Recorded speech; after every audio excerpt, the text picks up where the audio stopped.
মানুষ বাঁচে তার স্বপ্ন নিয়ে, তাই তো বলা হয় মানুষ তার স্বপ্নের সমান বড়।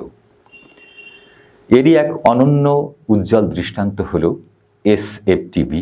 আমাদের এই প্রত্যন্ত জনপদে সমাজের সমস্ত ঘটনাগুলো ঘটে চলেছে, সেগুলো সংগ্রহ করার লক্ষ্য নিয়ে গড়ে উঠেছে এসএফটিভি। আমার স্নেহের ছোট ভাই সঞ্জু এর এক উজ্জ্বল দৃষ্টান্ত। সে মনের মাঝারে তার যে একটি স্বপ্ন জন্ম নিয়েছিল, তার বাস্তব প্রতিফলন হচ্ছে এসএফটিভি।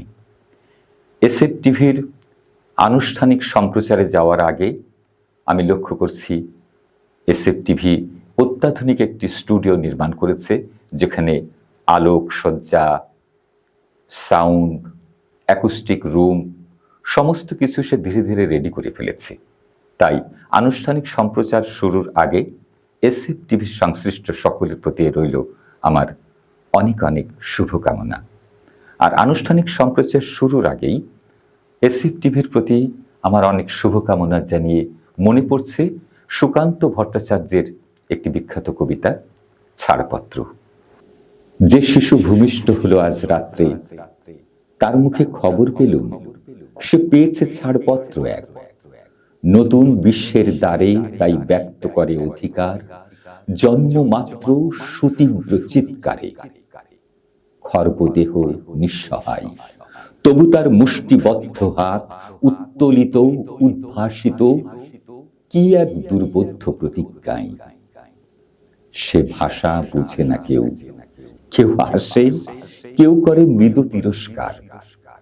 আমি কিন্তু মনে মনে বুঝেছি সে ভাষা, পেয়েছি নতুন চিঠি আসন্ন যুগের। পরিচয়পত্র পড়ি ভূমিষ্ঠ শিশুর অস্পষ্ট কুয়াশা ভরা চোখে। এসেছে নতুন শিশু, তাকে ছেড়ে দিতে হবে স্থান। জীর্ণ পৃথিবীতে ব্যর্থ, মৃত আর ধ্বংসস্তূপ পিঠে চলে যেতে হবে আমাদের। চলে যাব, তবু আজ যতক্ষণ দেহে আছে প্রাণ, প্রাণপণে পৃথিবীর সরাব জঞ্জাল।